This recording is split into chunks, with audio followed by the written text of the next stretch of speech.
Good day, I'm junior researcher Adam Southgate, and today's lecture will be covering the Iron Cult, along with the Iron God. I'd appreciate that all hunters please subscribe, as to not miss any future lectures, and also, if you could, recount any of your own interactions with the monsters of the spheres in the comment area of this video. So, to begin, as always, we'll start with our general announcements. Firstly, the Order of Merlin has had an influx of new, aspiring apprentice hunters. While this is cause for celebration, there is some admin that must be taken care of. Specifically, these young hopefuls will obviously need to apprentice with a master. This is an issue that would typically solve itself, as apprentice hunters are usually related to their masters, which is obviously how they get involved with this work in the first place. In this case, however, Journeyman Hunter Turo5351, working with Zeb and Voodoo, saved the student body of a local college from an oppressus.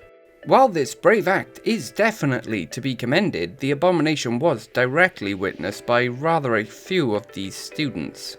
It must be noted, however, that this is of no fault of the hunters, and instead an unfortunate reality of the situation they were presented with.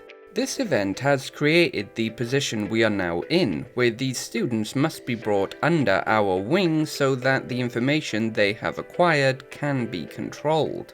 The students, of which there are 456 in total, have been given different options for which careers they would like to pursue within our interesting world, with 112 deciding to become hunters. We would very much like those of master rank to please step forward to mentor these young people. Secondly, a new specialty contract has become available to any hunter of journeyman rank or higher. But first, a little history. 12 years ago, a new program was started in relation to the Cuckoo Fairy or Fey Changeling. Specifically, it entailed leaving a small percentage of detected young changelings with their parasitized parents instead of transporting them to Ikoidion boarding school. The aim of the program was to keep these children under tight surveillance so that once they mature and return to their natural parents, they can be followed and all can be eliminated. The first of the initial test group of 10 Cuckoo Fairy children is now nearing maturity and has begun cutting themselves off from those around them.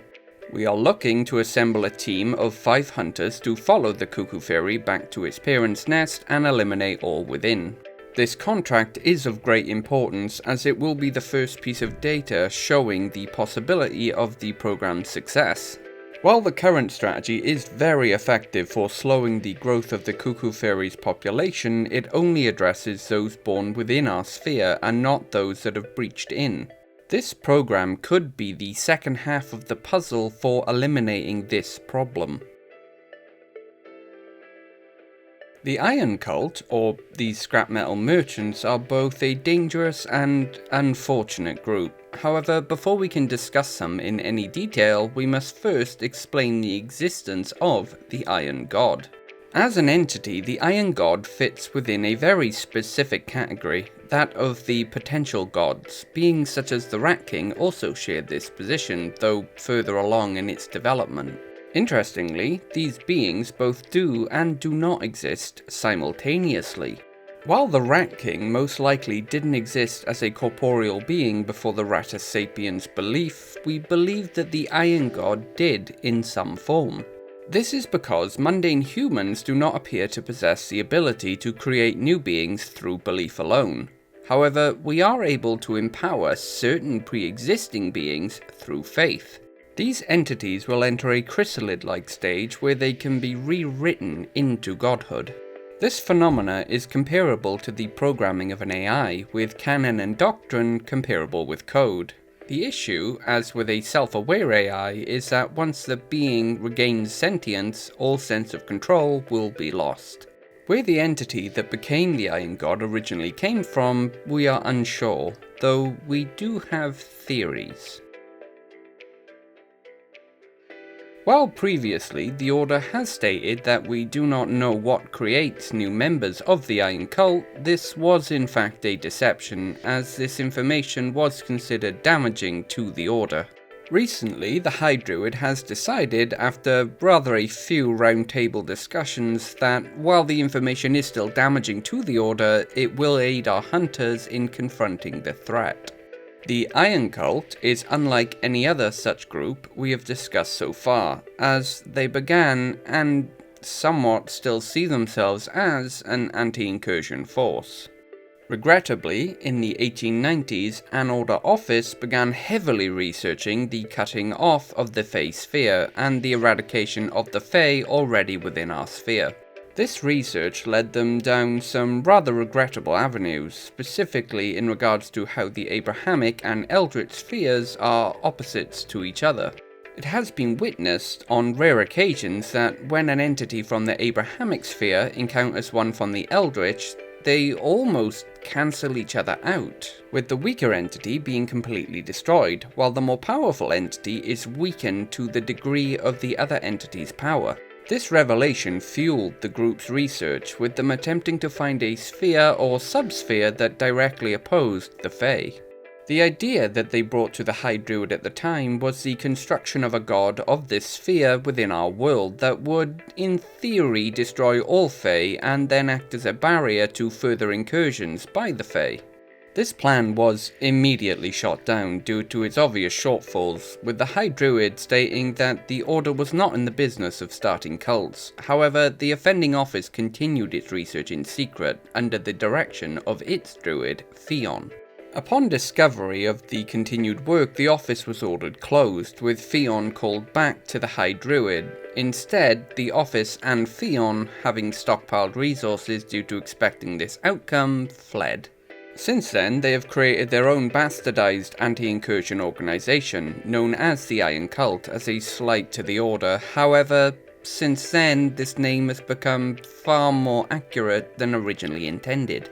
While they would still play lip service, describing themselves as an anti-incursion team, in truth they do little that is removed from their overarching goal of creating the Iron God. To this aim, they have created several roles, with the first being the scrap metal merchants themselves.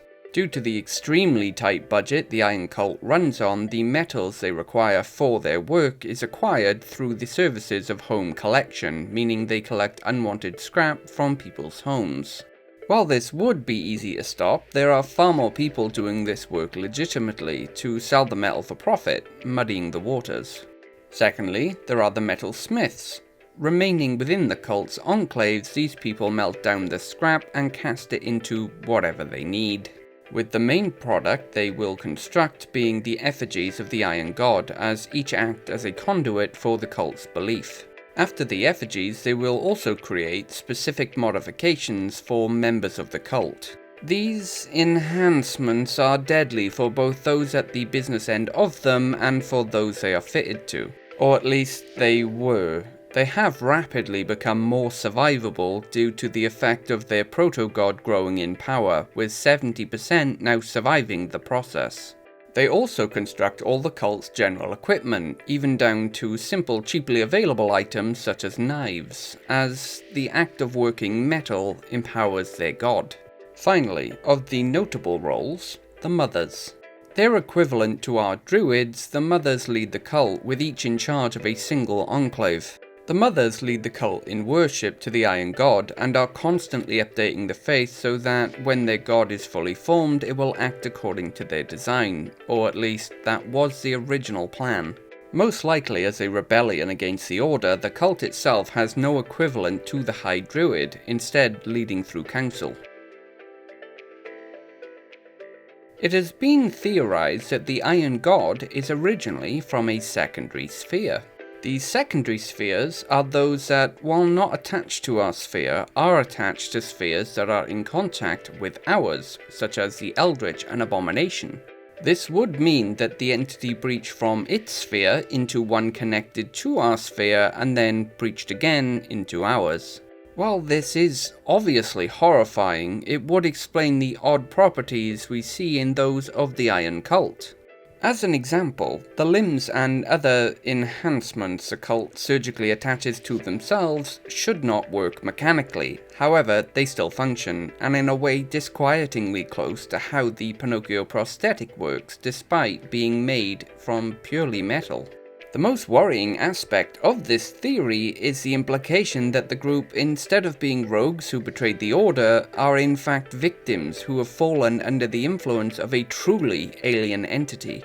If this theory and the opposite spheres theory is in fact true, it would go a long way in explaining the irrational hatred expressed by the cult towards the Fae, with this lone entity completely cut off from its sphere, using the cult to empower and protect itself. As a group, they appear to have two main goals, the first and most obvious being the creation of the Iron God. With the cult itself writing how the worship should be done, you'd think it would be as unintrusive as possible. However, this is sadly untrue. Worship of the Iron God takes many forms, from the acts of creation, literally the creation of effigies that the more difficult they were to create, the more they empower the infant god, to the acts of transmutation, specifically the implantation of metal into the body.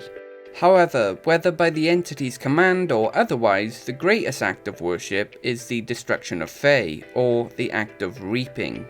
The only entities the Iron Cult will actively hunt, their aim is capture, not immediate disposal. This is because, as a form of worship, they will forcibly implant these Fae with cold iron. This obviously kills the Fae, however, depending on the Fae in question, it can take months, with the time the creature is suffering directly correlating to the power given to the Iron God. This is severely distasteful, as even though the Order has caused its fair share of suffering, it is to the end of more quickly dispatching entities. The fact is, if we were able to return them back to their spheres unharmed, we would. The Iron Cult does indulge in one activity that does not serve the growth of their god, that is, actively hunting ourselves. Even to this day, the group still appears to hold a grudge against us, and will attack both the Order officers, if they've been located, and will also ambush hunters on occasion, indoctrinating them into their group. Opposing the Iron Cult directly is a rarer occurrence, as their enclaves are well hidden from us. When they are found, a specialty contract will be created that originally were kept secret and only given to hunters in the know. However, now they will be made available to all. These assaults are rather extreme affairs, as their enclaves are well fortified and defended. Those inside will be heavily modified with mechanical parts, making them each very hard targets. Our saving grace is that they tend to avoid using ranged weaponry, as they see the act of moving metal away from oneself as a sin. This is only a partial boon to ourselves, however, as they will attack with limbs that are closer to power tools than anything resembling the human body. In a conflict, you'll need to remain at range, firing either armor-piercing ammunition or using incendiary weaponry, and again, maintaining distance. On rare occasion, the Iron Cult will ambush our hunters in the field, specifically to capture them, both for indoctrination into their cause and for interrogation to acquire the locations of our Order officers. The only advice I can give you for these circumstances is to run. Fighting the cult members is not a realistic option while alone and unprepared. If capture appears inevitable, the most immediate escape is probably preferable. The cold hard truth is that losing one hunter is a better outcome than possibly losing an entire office. The Iron Cult is a cold example to all of us of how far we can fall. Those that originally made up the cult were just as we are, attempting to slow the incursions threatening our sphere. Whether they were influenced by the Iron God or did it to themselves at this point doesn't matter. What does matter is the damage that they can cause. The creation of a true god within our sphere is the greatest threat we face, whether the Iron God, the Rat King, or some other being. These gods born within our sphere but not of it threaten to take away our agency completely, changing the laws of our universe to fit their own ends. This is a fate I think I can say is best avoided. But that will be all for today, with Arthur's might and Merlin's wisdom. Thank you.